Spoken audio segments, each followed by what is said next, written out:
Uma outra notícia: integrantes do Judiciário passaram a cogitar e articular a possibilidade da PGR, a Procuradoria-Geral da República, apresentar uma única denúncia contra Jair Bolsonaro e seus aliados. Para os magistrados, o relatório final da Polícia Federal mostra que a alegada fraude no cartão de vacina e a venda de joias presidenciais estariam ligadas diretamente à suposta tentativa de golpe. Segundo a análise que foi revelada pelo jornal O Globo, esse grupo entende que a PGR pode considerar, sim, que Jair Bolsonaro tenha fraudado os documentos de imunização, pensando em uma possibilidade de fuga, caso a tomada do poder não funcionasse. Já a venda dos presentes presidenciais seria utilizada para que ele pudesse se sustentar fora do país. A expectativa de interlocutores do Procurador-Geral da República, Paulo Gonet, é que esse documento, de 884 páginas, chegue ainda nesta quarta-feira ao órgão. E a partir da análise do material, que o chefe do Ministério Público Federal vai decidir se oferece ou não essa denúncia contra Jair Bolsonaro e os demais indiciados. Você, Roberto Mota, possibilidade de uma única denúncia contra Bolsonaro e os demais indiciados. Seria um combo, né? Um pacotão. Uma denúncia de baseada. E, além disso, aquela teoria que eu pude verificar com alguns juristas, consta na notícia. A PGR poderia considerar que Bolsonaro teria fraudado o cartão de vacinação com o objetivo de entrar nos Estados Unidos sem nenhum tipo de problema, e a venda das joias seria para que ele pudesse se manter, se sustentar por um tempo no exterior. Pois é. Até gente que não tem um tostão furado consegue entrar nos Estados Unidos ilegalmente. Mas uma pessoa pública e conhecida como Jair Bolsonaro precisaria de um cartão de vacinação fraudado para pedir asilo político, se fosse necessário. Eu fico pensando aqui, Caniato, o seguinte: eu já esgotei toda a minha munição de comentários que eu tinha para fazer. Então, eu estou aqui pensando, e o que me ocorreu foi o seguinte: agora eu entendo por que foi encerrado aquele inquérito da baleia. Porque ia ser muito difícil encaixar a baleia nessa história, né? Será que a baleia ia ser o meio de fuga de Bolsonaro para os Estados Unidos?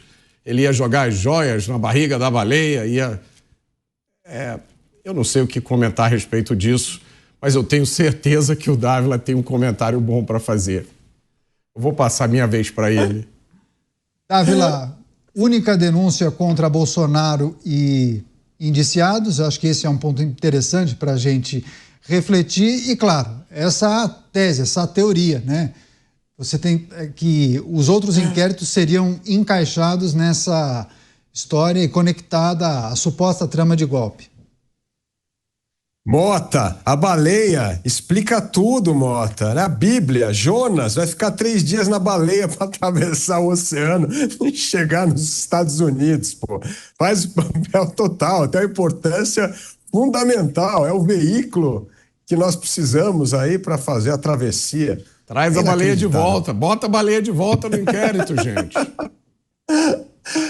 Eu tenho a impressão que, às vezes, o jornal lá é escrito no Projac, e aí confunde uma coisa com outra, confunde a ficção com a notícia. Esse é o grande problema. Não é hora de fazer notícia no Projac. O Projac fazer outra coisa. Mas a gente está entrando numa fase de Netflix aqui agora. Vamos criar uma minissérie. Então tá bom, a gente cria uma minissérie, chamamos os roteiristas aqui, vamos fazer um roteiro. Agora, tentar transformar tese de ficção em direito, aí não dá. Aí isso é a epítome da arbitrariedade. Isso não existe em nenhum país democrático do mundo. E o problema, os americanos têm uma frase, os ingleses também, uma frase ótima, que é o slippery slope. É quando você começa a escorregar devagarzinho e depois não para mais. É isso que está acontecendo com o Estado de Direito no Brasil. Cada dia mais nós vamos andando ladeira abaixo. Uma hora esse negócio vai pegar uma velocidade incrível e nós vamos ver a total degeneração do Estado Democrático de Direito. Por isso é um momento importantíssimo de reação das instituições, não só instituições de governo, instituições como nós, a imprensa, tratar com seriedade e não contribuir para o descarrilhamento de uma situação que já é muito grave no país.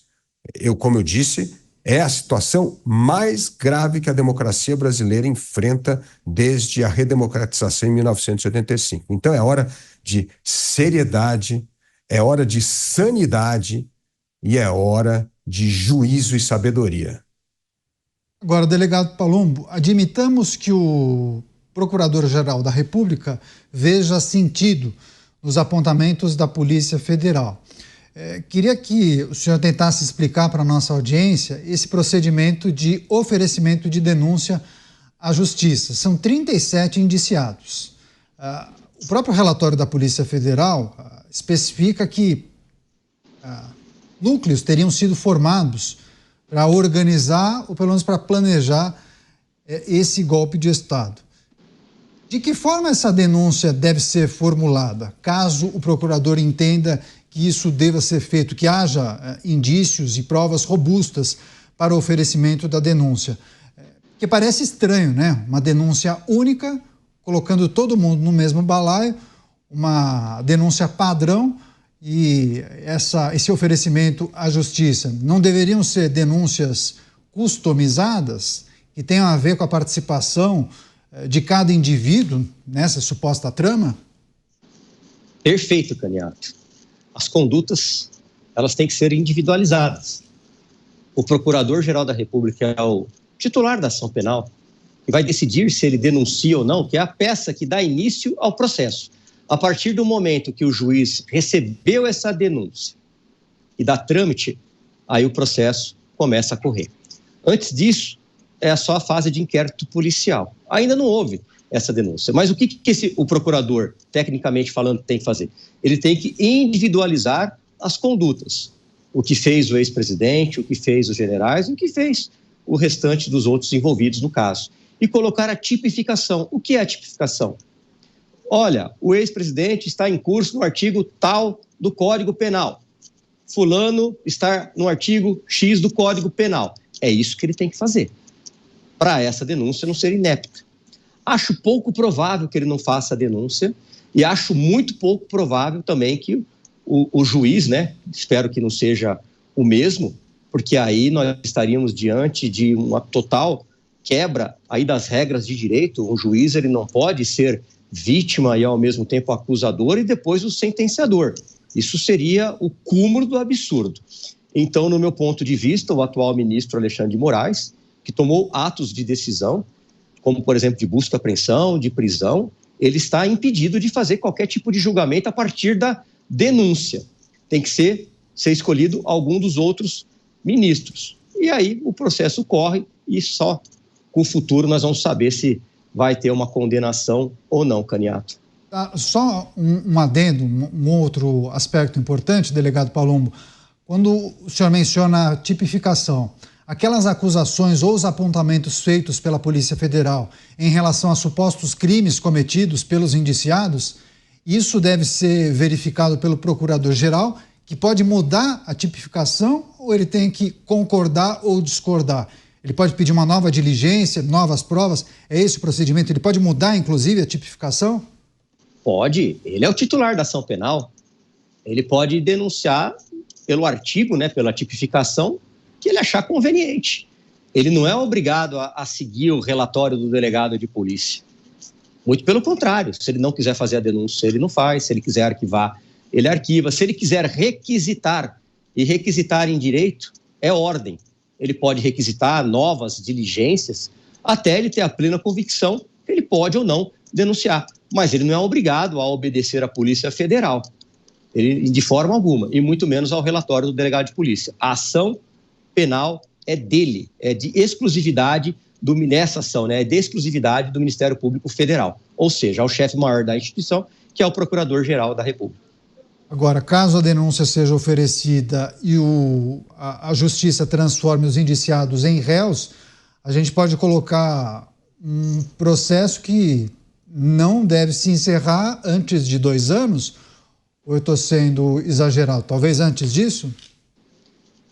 Olha, eu acho que não, né? Pelas regras aí que a gente vê aí, processos que demoram até décadas, acho pouco provável, né? Mas a gente não sabe aí como é que vai estar a motivação desses ministros aí que estarão com esses processos, né? Então, fica muito difícil a gente fazer aqui um exame de quanto tempo vai durar este processo. Eu acho que ele vai oferecer a denúncia lá pelo mês de fevereiro, março, né? E esse processo vai começar a correr. Espero que seja outro juiz que não seja o atual ministro Alexandre de Moraes, porque pelas regras básicas de direito, ele estaria impedido de tomar qualquer ato e qualquer decisão judicial, porque ele já é vítima nesse processo, esse inquérito. A gente trouxe essa informação, inclusive juristas consultados por vários veículos de comunicação falam até a possibilidade de ilegalidade, né, de anulação por conta disso, porque ele seria um dos atingidos, né, pela suposta trama. Quer fazer um complemento, por favor? Sim, aliás, o Procurador-Geral da República, ele pode, inclusive, pedir a absolvição. Não é pelo fato dele fazer uma denúncia ou não que ele é obrigado a ficar com esse pensamento até o final do processo. Sim. Se no curso do processo o Procurador-Geral da República entender, não, eles são inocentes, ele pode sim pedir absolvição. Isso é feito isso é feito até com uma certa naturalidade por membros do Ministério Público, Caniato. Mas agora, Mota, claro que caso a denúncia seja oferecida e as figuras sejam transformadas em réus, a gente pode esperar uma situação turbulenta na política do Brasil. Politicamente, como esse episódio acaba impactando o nosso país? Porque nós acompanharíamos um caso que poderia certamente mexer completamente com a dinâmica da política brasileira, né? Há uma forma de responder essa pergunta, Caniato. É olhar o que aconteceu nos Estados Unidos. Os Estados Unidos tem uma figura que tem vários paralelos com a de Jair Bolsonaro, que é Donald Trump. Há diferenças importantes entre um e outro, mas as semelhanças também são muitas. Donald Trump foi alvo de uma guerra judicial inédita na história dos Estados Unidos. Os promotores, alguns promotores que nos Estados Unidos são eleitos, e nesse caso se tratavam de promotores ligados ao Partido Democrata, deram nó em pingo d'água para tentar condenar Donald Trump. Conseguiu, o promotor de Nova York, conseguiu condenar Donald Trump num caso que, de outra forma, seria considerado apenas um delito menor de escrituração contábil.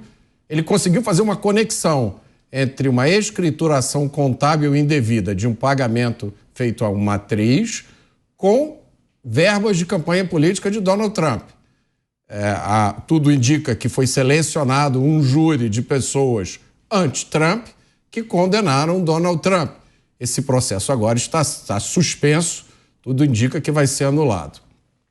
Também fizeram uma operação de busca e apreensão na casa de Donald Trump, em Mar-a-Lago, sob a alegação de que ele estaria mantendo em casa documentos confidenciais. O advogado dele, Alan Dershowitz, disse: a intenção real dessa busca e apreensão foi conseguir informações que depois foram vazadas para veículos amigos de mídia para serem usadas contra Donald Trump. Donald Trump teve o seu nome, tentaram retirar o nome dele de eleições primárias em 2 estados americanos sob a alegação de que ele teria cometido uma tentativa de insurreição, golpe de Estado, embora ele não estivesse nem sendo investigado sobre isso.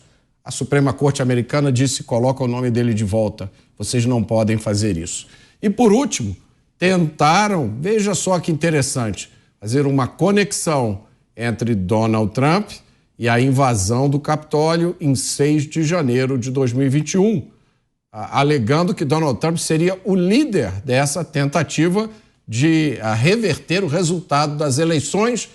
O promotor responsável por esse caso, um promotor especial, uma figura que não existe aqui no Brasil, na verdade é um advogado que é nomeado especialmente para atuar como promotor nesse caso, Jack Smith, ontem pediu ao juiz que anulasse o processo e o juiz concedeu isso. Evidentemente, isso tudo aconteceu depois que, apesar de toda essa guerra jurídica, Donald Trump conseguiu uma vitória inédita para um republicano. Ele ganhou no colégio eleitoral, ele ganhou no voto popular, ele teve uma quantidade recorde de votos e a decisão foi tomada pelo eleitor. Para encerrar o meu comentário, eu vou lembrar que nos Estados Unidos, mesmo uma pessoa condenada por um crime pode ser eleito presidente da República. A única exceção é se o crime for de insurreição. O crime que tentaram a todo custo fazer colar em Donald Trump, e o resultado foi exatamente o oposto, porque a sociedade está cansada do uso da justiça como ferramenta para se mudar a vontade popular. Então, Caniato, eu acho que talvez, exista aí alguma lição a ser tirada desse episódio. É isso, claro que a gente vai seguir acompanhando qualquer novidade em primeira mão aqui na Jovem Pan News.